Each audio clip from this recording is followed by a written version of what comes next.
Hello दोस्तों, आज की इस वीडियो में कक्षा 10 का अध्याय नंबर 6 शुरू करने जा रहे हैं। इस अध्याय का नाम है त्रिभुज। तो पहले इसके अंतर्गत हम समझेंगे क्या-क्या पढ़ेंगे। तो सबसे पहले हम समझते हैं त्रिभुज क्या है। पहले हम समझते हैं त्रिभुज क्या है। इसकी एक परिभाषा समझते हैं त्रिभुज क्या है। ठीक है? तो त्रिभुज त्रिभुज का मतलब क्या है कि 3 भुजाएँ क्या होनी चाहिए, उसके 3 साइड्स होनी चाहिए। मतलब क्या है, 3 भुजाओं से घिरी बंद आकृति को त्रिभुज कहते हैं। एक सिंपल सी इसकी परिभाषा यही होगी। तो लिखेंगे कि त्रिभुज क्या है, लिखेंगे 3 भुजाओं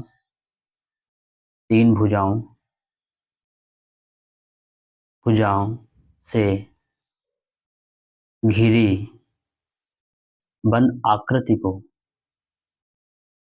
को त्रिभुज कहते हैं। बंद आकृति को त्रिभुज कहते हैं। त्रिभुज कहते हैं। यानी उसकी 3 साइड्स होनी चाहिए, लेकिन कैसे होनी चाहिए, उसकी साइड्स क्लोज्ड होनी चाहिए, क्लोज।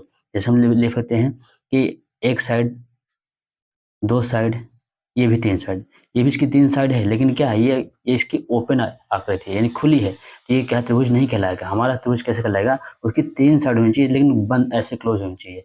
ऐसे होनी चाहिए, ऐसे किसी प्रकार की साइड हो सकती है, लेकिन क्या उसकी हमारी बंद आकृति होनी चाहिए। चाहे ऐसे त्रिभुज ले लो, चाहे जैसे भी लो, लेकिन क्या उसकी आकृति क्या है, बंद होनी चाहिए। तो एक छोटी सी हमने परिभाषा समझी कि त्रिभुज है क्या। एक्चुअली में त्रिभुज क्या है, 3 भुजाओं से मिलकर एक आकृति बनी है, लेकिन आकृति कैसी हो, बंद आकृति होनी चाहिए। तो ये क्या त्रिभुज कहलाएगा। ये त्रिभुज हमारा नहीं कहलाएगा। ठीक है, वो आकृति क्या केवल क्लोज होनी चाहिए। ठीक है, ऐसे। तो सबसे पहले हम समझते हैं कि इस 6 अध्याय में हमारे पास मेनली 3 प्रश्नावली हैं। कितनी प्रश्नावली हैं, 3। तो फर्स्ट प्रश्नावली हम लोग क्या पढ़ेंगे, फर्स्ट प्रश्नावली हम लोग पढ़ने वाले हैं क्या, 6.1 में हम लोग ये पढ़ने वाले हैं समरूप आकृतियां। यानी क्या है, कौन कौन सी आकृतियां क्या है, समरूप, मतलब उसके क्या है, रूप उसके क्या है, समान होनी चाहिए, है ना। नंबर 2 हम लोग ये पढ़ेंगे। इसमें जब 6.2 में हम जाएंगे तो हमको मिलेगा एक थेल्स प्रमेय। थेल्स प्रमेय और उसका विलोम मिलेगा। और क्या है, उसका विलोम। इसका विलोम थेल्स प्रमेय का। तो इसमें हमको 6.2 में जब हम जाएंगे तो थेल्स प्रमेय मिलेगी और उसका विलोम मिलेगा, और इसी संबंधित कुछ प्रश्न मिलेंगे। ठीक, और इसी को हम लोग कहते हैं, थेल्स प्रमेय को आधारभूत समानुपातिक प्रमेय क्या कहते हैं, आधारभूत समानुपातिक प्रमेय। ठीक, तो थेल्स प्रमेय को हम लोग कहते हैं आधारभूत समानुपातिक प्रमेय कहते हैं। हम जब आएंगे 6.3 में आएंगे तो इसमें हमें क्या मिलेगा, इसमें कुछ समरूपता प्रमेय मिलेंगी और उससे संबंधित कुछ प्रश्न मिलेंगे। ठीक है, तो अब शुरू करते हैं सबसे पहले अपनी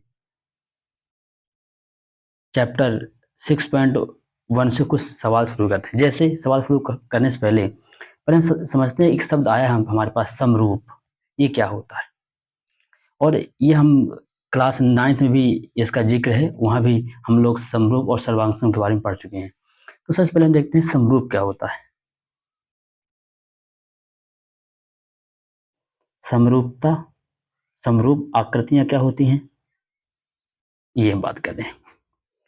तो समरूप का मतलब आकृति का मतलब ये होता है, एक शब्द आता है सर्वांग सम।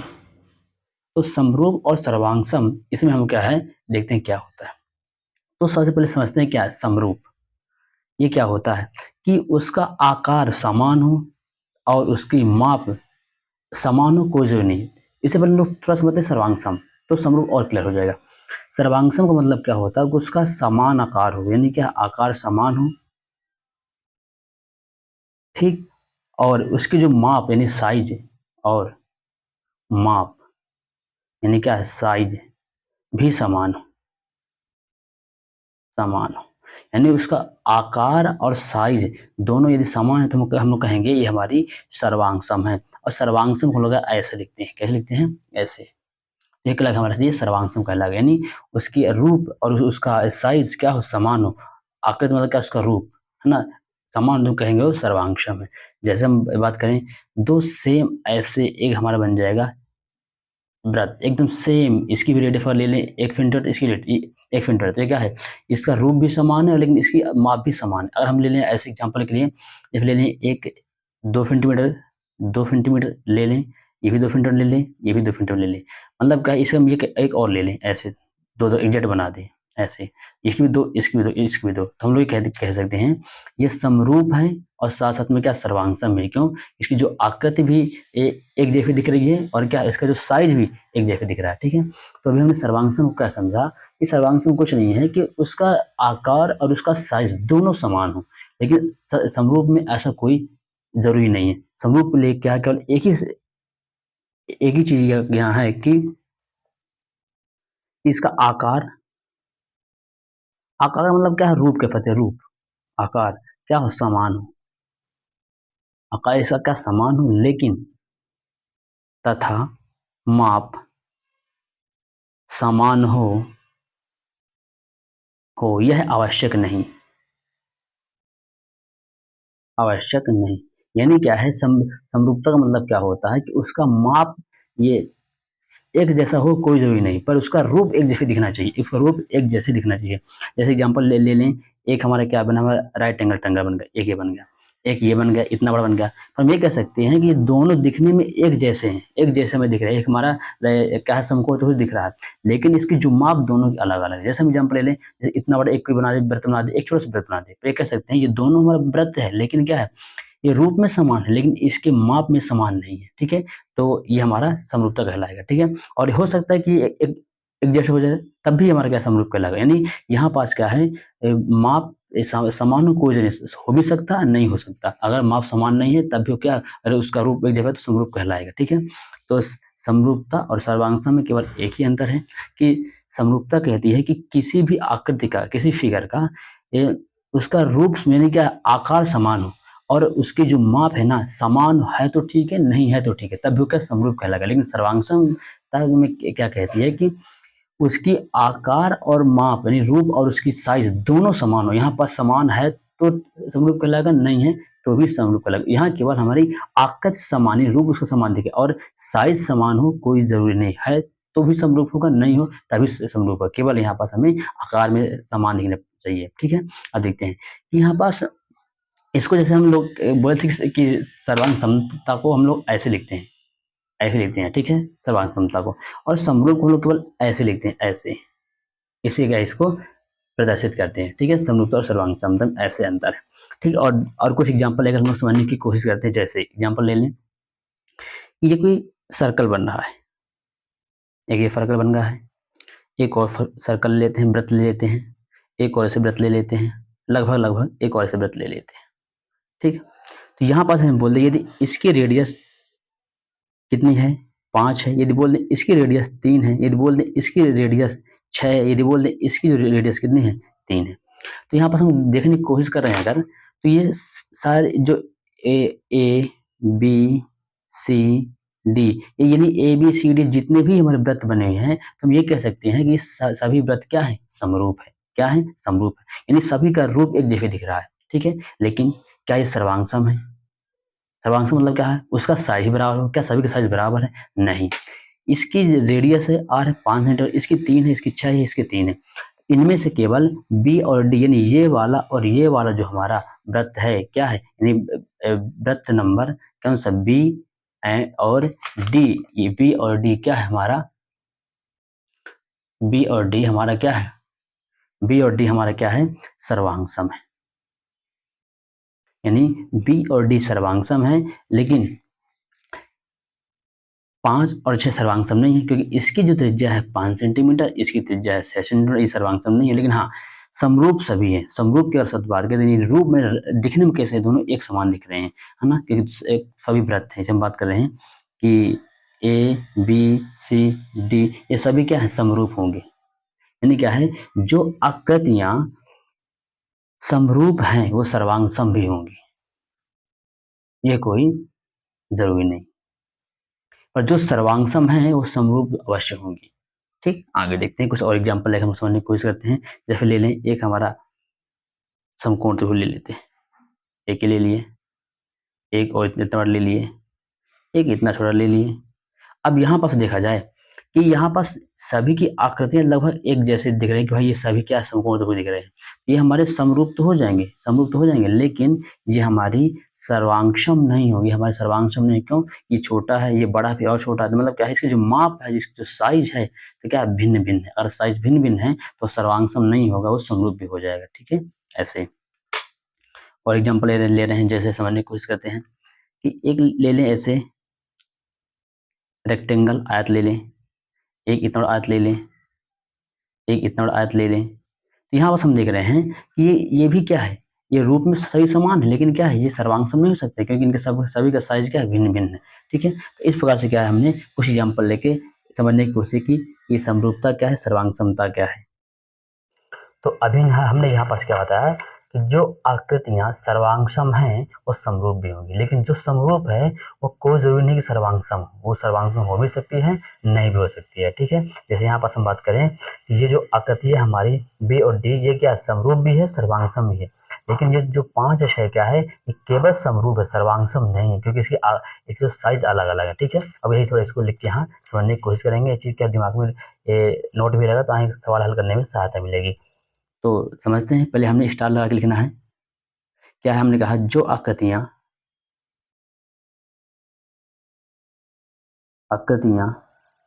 सर्वांगसम हैं,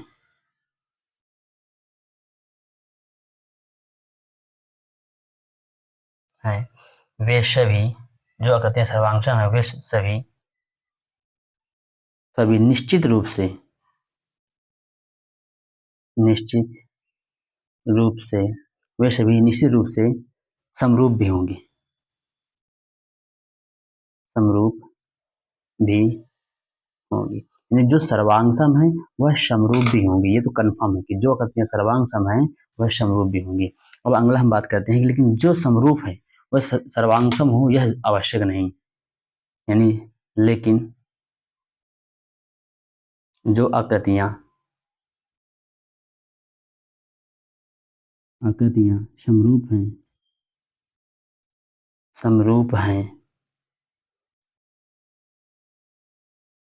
वह सर्वांगसम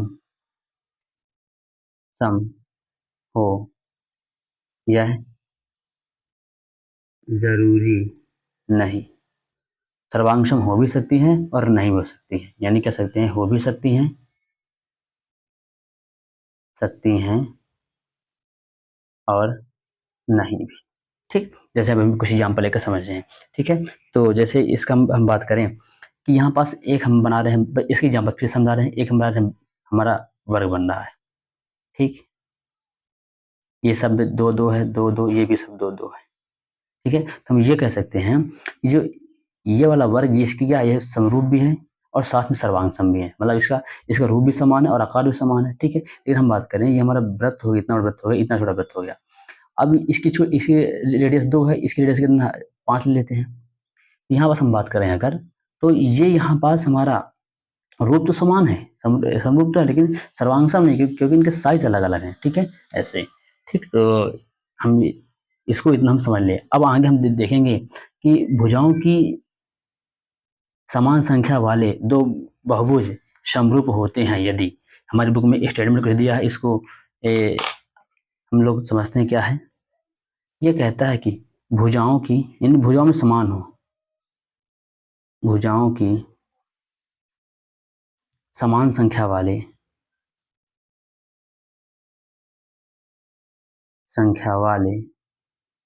दो बहुभुज, या कह सकते हैं त्रिभुज, कुछ भी कह सकते हैं, दो बहुभुज समरूप होंगे, समरूप होते हैं यदि, पहली कंडीशन, यानी क्या है, दो बहुभुज समरूप होंगे, कैसे समरूप होंगे, नंबर 1 कंडीशन, क्या कंडीशन का, ये देखते हैं कि कहता है कि उनके सभी संगत कोण बराबर हो। क्या बोला है कि उनके सभी संगत कोण बराबर हो। अभी हम समझेंगे कि संगत कोण कैसे, उनके सभी संगत कोण बराबर हो। नंबर 2, उनकी सभी संगत भुजाएं एक ही अनुपात में हो, एक ही अनुपात, या कह सकते हैं समानुपाती, समानुपाती। ठीक है, तो ये दो स्टेटमेंट याद रखना है कि यदि कोई आकृति समरूप होती है उसमें ये दोनों स्टेटमेंट, इन दोनों कथन उसमें लागू होंगे, तब ये समरूप कहलाएगा। एग्जाम्पल के लिए समझते हैं आगे। हमने दो आकृति ले ली, एक ले ली ए बी सी डी, एक ले ली पी क्यू आर एस, दो आकृति ले ली। अब इनमें हमने यही दोनों शर्त लागू करेंगे, कैसे ये समरूप होंगे कैसे नहीं होंगे। तो यहाँ हम चेक करेंगे कौन कौन संगत कोण है, कौन कौन से भुजाएं उनके अनुपात में बराबर होगी, हम इनको यहाँ चेक करेंगे। ठीक, तो देखते हैं पहले, सबसे पहले यदि हम मान लें इसका जो कोण है 105 डिग्री है, इसका कोण ले लें 100 डिग्री है, इसका ले लें 70 डिग्री है, इसका ले लें 85 डिग्री है। ठीक, आगे देखते हैं। इसके जो भुजाओं को हम ले लें 1.5 ले लें, इसी ले लें 2.5 ले लें, है ना, सब सेंटीमीटर में है, सेंटीमीटर। इसकी ले लें अगर हमारी 2.4 सेंटीमीटर ले लें, और इसकी ले लें 2.1 सेंटीमीटर। अब इस आकृति में आते हैं, यहाँ पर देखते हैं यदि इसका कोण हम भी ले लें 105, इसका कोण ले लें 100, इसका जो कोण हमारा हो जाएगा एंगल 70 डिग्री, इसका हमारा हो जाएगा 85 डिग्री। सेम इनकी जो साइज की माप, इसको ले लें 3.0 सेंटीमीटर, इसका ले लें 5.0, इसका ले लें हमारी 4.8 सेंटीमीटर, इसको ले लें हमारे 4.2 सेंटीमीटर। अब हम जैसे यहाँ पर अभी स्टेटमेंट पढ़े थे कि उनके सभी संगत कोण बराबर हों और उनकी सभी संगत भुजाएं समानुपाती हो, यानी एक ही अनुपात में हो। कैसे हम यहाँ समझेंगे, पहले ये संगत कोण संगत भुजाएं हम क्लास 9th में पढ़ चुके हैं, और उसी का यहाँ कंसेप्ट आगे यूज होगा। और क्लास 9th की वीडियो भी इस चैनल के प्लेलिस्ट में मिल जाएंगी, तो आपको इसको देख लेना। पहले नंबर देखते हैं संगत कोण।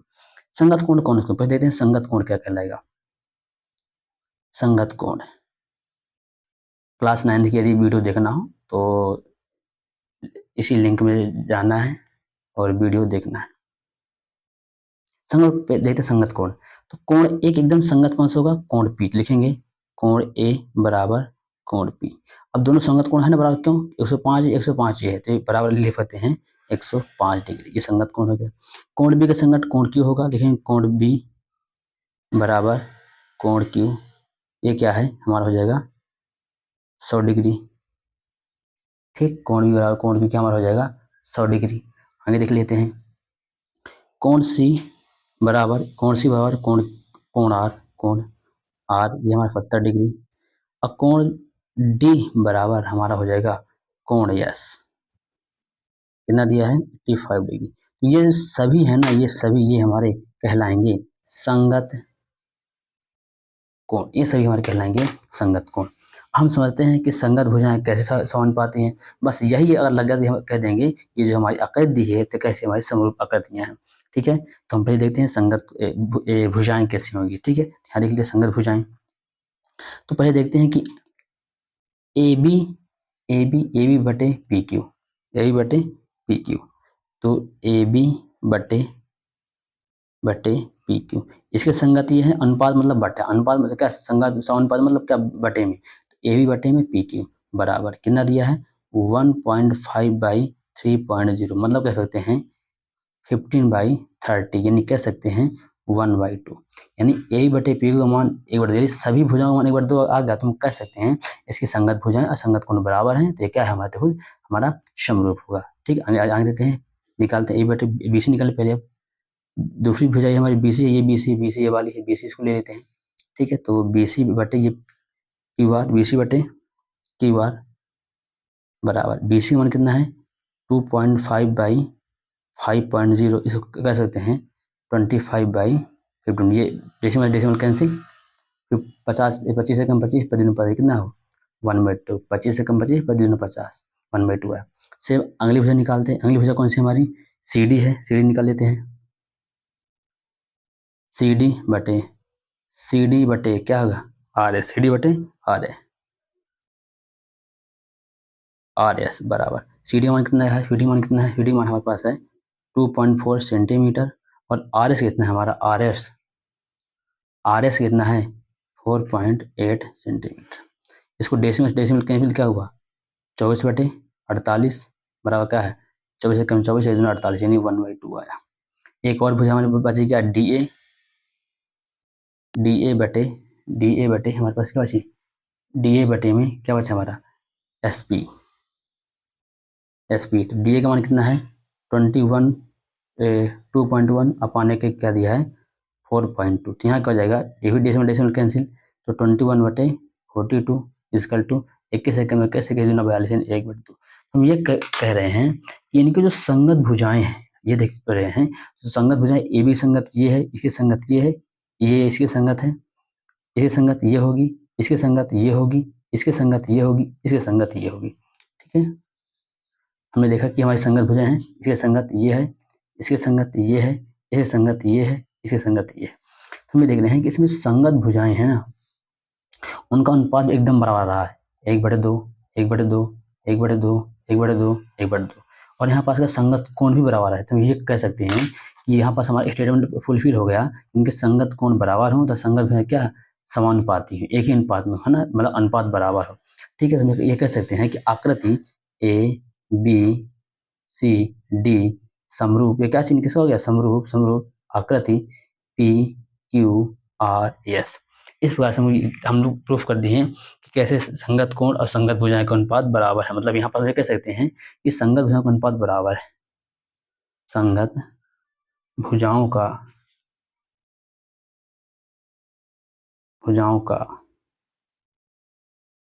अनुपात बराबर है। तो संगत कोण ही बराबर हो गया, संगत भुजाओं का अनुपात भी बराबर हो गया। ठीक, अब और कुछ एग्जाम्पल लेकर समझने की कोशिश करते हैं कैसे कैसे हमारा आगे काम आएगा। ठीक, जैसे हम ले लें एग्जाम्पल कि एक हम बनाते हैं क्या, वर्ग बनाते हैं, ऐसे वर्ग बनाते हैं, लगभग हमारा वर्ग बन रहा है। दूसरा वर्ग सेम बना देते हैं, ऐसे लगभग हमारा वर्ग हो गया। इसको नाम दे दिए ए बी सी डी, ये दे दिए। ठीक, और सी डी इसका नाम दे दिए पी क्यू आर एस। इनमें तो साइज को हम लगा देते हैं साइज, तो इसका दे दिए 3 सेंटीमीटर 3 सेंटीमीटर 3 सेंटीमीटर 3 सेंटीमीटर। ठीक, और यहाँ पास हम देख रहे हैं कि इसकी साइज अगर दे दें अगर तो 3.5 3.53। यहाँ पर से देख रहे हैं कि इनकी भुजाएं क्या है हमारी बराबर नहीं है, इनकी भुजाएं हमारी बराबर नहीं है। ठीक है, तो इसी प्रकार हम लोग ये कह सकते हैं क्या ये हमारा यह आकृति क्या हमारी समरूप नहीं होगी, क्योंकि कोण सभी कोण 90 डिग्री पर बन रहे हैं, कोण सभी क्या 90 डिग्री बन रहे हैं, ये भी 90 डिग्री है, ये भी 90 डिग्री है बनना है, ये भी हमारा 90 डिग्री बन रहा है, ये भी हमारा 90 डिग्री बन रहा है। ठीक है, ये हमारा 90 डिग्री पर बन रहा है, तो हम ये कह देंगे कोण ए क्या है, संगत कोण पी होगा बराबर 90 डिग्री होगा, और कोण बी के संगत क्या है, कोण क्यू होगा, ये भी बराबर 90 डिग्री होगा, और कोण सी के संगत क्या होगा, कोण आर, ये भी 90 डिग्री होगा, और कोण एस के संगत क्या होगा, कोण डी होगा, ये भी 90 डिग्री। यानी क्या हम यहाँ तो हमें दिख गया कि भाई संगत कोण बराबर है, संगत कोण बराबर है। अब देखिए क्या संगत भुजाएं बराबर है कि नहीं, तो ए बी संगत पी क्यू हो गई, तो ए बी बटे पी क्यू बराबर क्या हो गया 3/3.5 यानी 30/35 ना 35, 5 6 30 5 7 35 इतना आ गया। अब देखते हैं इसको निकालते हैं, BC क्या होगा हमारी BC हो गई, BC बटे क्या है QR, यहाँ क्या हो गया 3/3 बराबर 1। अब यहाँ पास क्या है भुजाएं का अनुपात बराबर नहीं, यहाँ 6/7 है, यहाँ 1 है, तो बराबर नहीं है, तो ये क्या हमारा समरूप हमारा नहीं होगा, हमारा समरूप नहीं होगा। ठीक है, जब भुजा का अनुपात भी बराबर हो और कोण भी बराबर तभी ये हमारा समरूप आकृतियां कहलाएगी, अन्यथा नहीं कहलाएंगी। ठीक, एक और एग्जांपल लेकर समझते हैं। एक और आकृति हमारे पास है, इसको हम देखने की कोशिश करें, समझने की कोशिश करेंगे कैसे समरूप नहीं होगा। तो यहाँ पास देख रहे हैं कि यहाँ पास देख लें कि इसकी जो कोण बराबर है कि नहीं, तो यहाँ देखते हैं कोण ए बराबर एक संगत का इसी ले लें चाहे जिसको ले लें, तो कोण पी नहीं, क्योंकि क्या ये हमारा 90 डिग्री बन रहा है, ये हमारा 90 डिग्री नहीं बनना, कोण पी क्या है, बराबर नहीं है। मतलब कह सकते हैं कि कोण ए बराबर नहीं है कोण पी। अब इसके संगत कोण बराबर नहीं है तो जो भले संगत भुजा अनुपात में बराबर हो तभी कि हमारे समरूप नहीं होगा। और देखिए संगत भुजाओं के बराबर है कि नहीं, तो हम ये देख लेते हैं कि ए बी बटे पी क्यू। ए बी का मान कितना दिया है, ए बी का मान दिया है 2.1 बटे पी का मान कितना दिया है 4.2, तो कह सकते हैं 21 बटे 42, यानी कह सकते हैं 1 बटे 2। ठीक है, इसी पर हम देख रहे हैं कि बी सी बटे क्यू आर, यहाँ पास हो जाएगा 2.1 बटे 4.2, तब भी हमारा 1 बटे 2 आ जाएगा। सेम यहाँ देख रहे हैं हमारा सी डी बटे पी एस, यहाँ देख रहे हैं 2.1 बटे 4.2, तब भी ये मान 1 बटे 2 आ रहा है, 1 बटे 2 आ रहा है। ठीक, इस पर हम लोग देख रहे हैं डी ए बटे में देखते हैं पी एस देख रहे हैं, तभी हमारा क्या है 2.1 बाई 4.2, इसको सॉल्व करेंगे तो क्या जाएगा 21 बटे 42, तभी हमारा 1 बटे 2 आ रहा है। यानी भुजाओं का अनुपात तो बराबर आ रहा है लेकिन कोण बराबर नहीं है, तभी कि हमारा ये समरूप नहीं होगा, समरूप नहीं होगा। ठीक है, तभी हमारे समरूप नहीं होगा। ठीक है, अब आते हैं हम प्रश्नावली 6.1 के सारे सवाल को सॉल्व करते हैं, फिर अगली क्लास में 6.2 को शुरू करेंगे। हमारी प्रश्नावली 6.2 का सवाल पहला कहता है सभी व्रत खाली स्थान होते हैं तो क्या होते हैं, समरूप होते हैं। सभी व्रत कैसे होते हैं, तो 6.1 के हम अगर पहले की बात करें तो सभी व्रत कैसे होते हैं, समरूप होते हैं। सभी व्रत क्या होते हैं, समरूप होते हैं। सभी व्रत समरूप होते हैं, समरूप होते हैं। कैसे कि चाहे इतना बड़ा व्रत बने चाहे इतना बड़ा व्रत बने, हम इनको व्रत ही कहेंगे, इसलिए क्या है ये समरूप होंगे लेकिन सर्वांग नहीं होंगे, तो क्या होंगे, हमारे समरूप कहलाएगा। ठीक, क्योंकि इनकी आकृति समान है लेकिन माप समान नहीं, ये हमारे समरूपता के साथ, इसलिए हमने कंडीशन बता दी थी। ठीक है, और नंबर 2 सवाल देखते हैं। नंबर 2 सवाल क्या कहता है, नंबर 2 सवाल कहता है हमारा कि सभी वर्ग खाली स्थान होते हैं तो सभी वर्ग भी क्या होते हैं, समरूप होते हैं। तो सभी वर्ग क्या हमारा हो जाएगा, समरूप होते हैं। यहाँ पर हम देख लेंगे कि सभी वर्ग क्या हुए हमारे समरूप, तो दूसरा क्या हो जाएगा, सभी वर्ग क्या होंगे हमारे समरूप होंगे। कैसे, एक चाहे इतना छोटा वर्ग बना दो तब भी उसका रूप समान है, चाहे इतना बड़ा वर्ग बना दो तब भी उसका रूप क्या है, समान, इसलिए क्या हमारा समरूप होगा।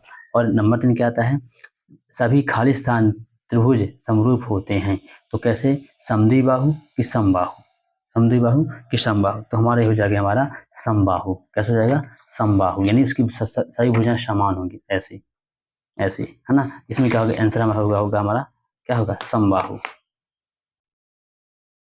समबाहु। तो तीसरे में क्या हो जाएगा, लिखेंगे हम लोग समबाहु।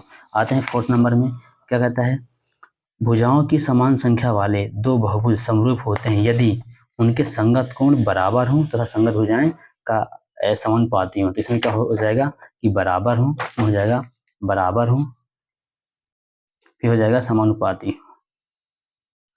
ठीक, तो इस प्रकार से हमने खाली स्थान को हमने समाप्त कर दिया। अब आते हैं अपने इसी प्रश्नावली के सवाल नंबर 2 में।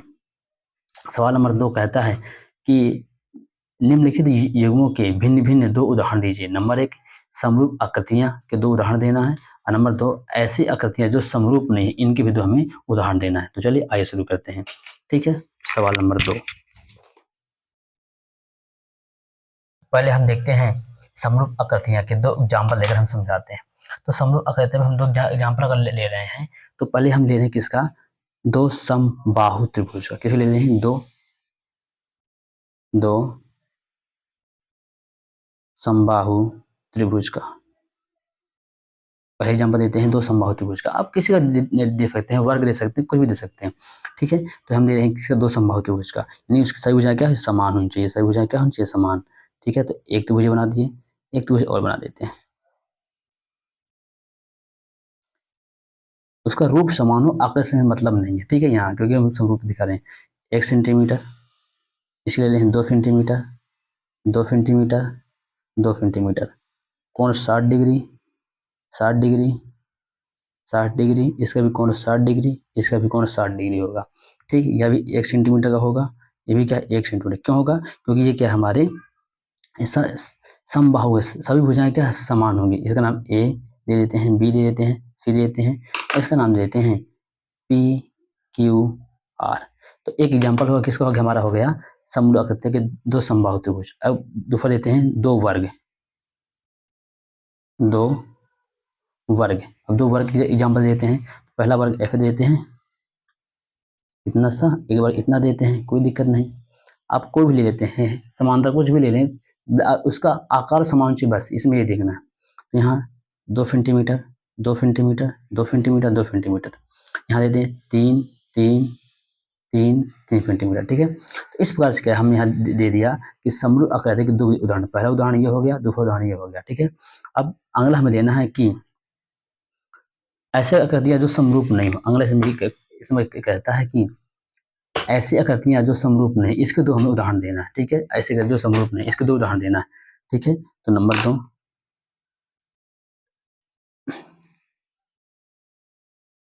नंबर देखना है कि ऐसी आकृतियां जो समरूप नहीं है। ठीक है, इसके दो उदाहरण देना है। उदाहरण नंबर 1 हम लेते हैं जो रूप में समान नहीं है, लेकिन समलंब,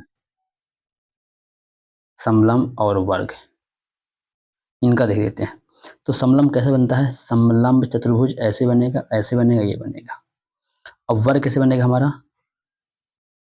अब इनमें देखा जाए कि क्या इनका आकार समान है, नहीं है, क्या क्या इनका माप भी समान नहीं है, तो क्या हमारी ये क्या है? समरूप नहीं है, समरूप नहीं होंगे। ठीक है, इसको दो एग्जाम्पल हमने दे दिया। ठीक, इसमें हम नाम लेते हैं A B C D P Q R S. ठीक है, ये हमारे समरूप आकृतियां नहीं होगी। नंबर 1 नंबर 2 उदाहरण हम देते हैं किसका? त्रिभुज और समांतर चतुर्भुज का, त्रिभुज और समांतर चतुर्भुज का, समांतर चतुर्भुज का। तो त्रिभुज ले लें, एफ ले लें, बन गया हमारा त्रिभुज ए बी सी। पर समांतर चतुर्भुज की बात करें तो ऐसा बनेगा, ऐसा बनेगा, ऐसे बनेगा। तो क्या ये हमारे समरूप है? क्या इसका रूप एक समान है दोनों का?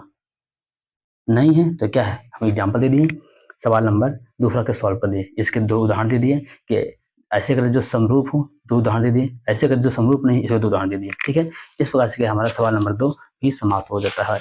अब आते हैं इस प्रश्नावली के लास्ट सवाल में, जो इसमें कहता है कि बताइए कि निम्नलिखित चतुर्भुज एक समरूप है या नहीं। हमें दिखाना है कि यह समरूप है या नहीं। ठीक है जी, तो इसके लिए पहले क्या होना चाहिए? इससे कोण हमें होना चाहिए बराबर, और साथ साथ में क्या है, इसके जो संगत भुजों का अनुपात भी बराबर होना चाहिए। अगर है तो ठीक है, नहीं तो नहीं होगा। ठीक है, चलिए शुरू करते हैं। तो पहले हमारा डायग्राम बनाते हैं। सबसे पहले हम लोग डायग्राम बनाएंगे। तो हमारा सवाल में डायग्राम दिया है, इसमें हमें ये दिखाना है यह समरूप है या नहीं। क्या दिखाना है? इस समरूप है या नहीं, या नहीं। इसीलिए क्या इनके संगत कोण बराबर हो। पहले देखते हैं संगत कोण। तो P के संगत A है, तो P कोण P के संगत A है, कोण A। क्या दोनों कोण बराबर? नहीं, क्योंकि 90 डिग्री बनना है, क्या है 90 से कम बनना, तो ये क्या है? बराबर नहीं है। तो पहली शर्त तो फेल हो गई। और दूसरी देखते हैं इनके संगत भुजों का अनुपात बराबर है या नहीं। ठीक है, तो पहले देख ले संगत भुजों का अनुपात, देख लें बराबर है या नहीं। तो ए बी की संगत क्या होगी? हमारी पी की होगी, तो लिखेंगे ए बी बटे पी क्यू बराबर,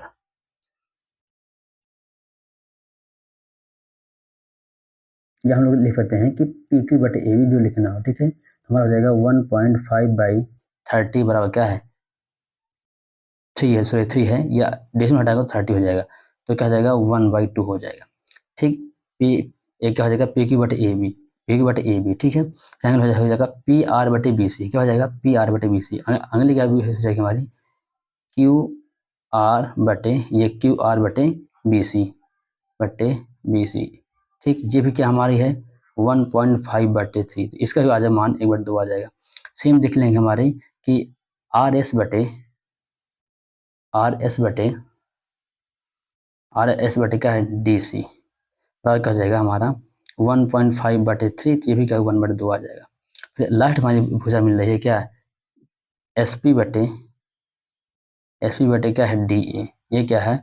1.5/3। ये भी क्या 1/2 आ रही है। तो यहाँ पर हम ये देख पा रहे हैं कि संगत भुजों का अनुपात एकदम बराबर सभी का आ रहा है, लेकिन क्या है?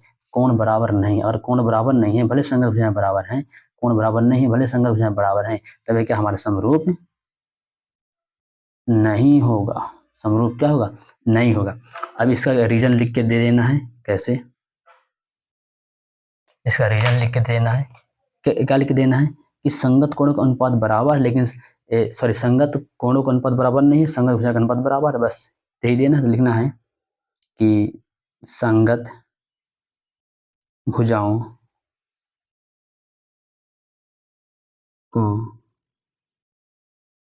अनुपात बराबर है। हमें देख एक बार देखो मिल रहा है बराबर है, लेकिन संगत कोण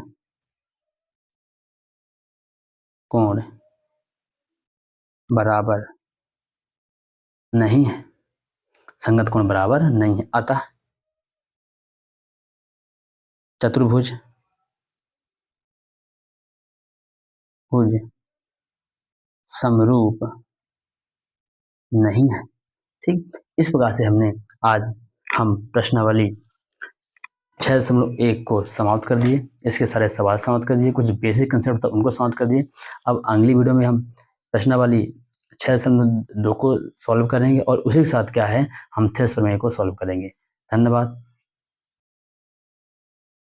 इस वीडियो को ज़्यादा से ज़्यादा शेयर करें ताकि सबको लाभ मिल सके।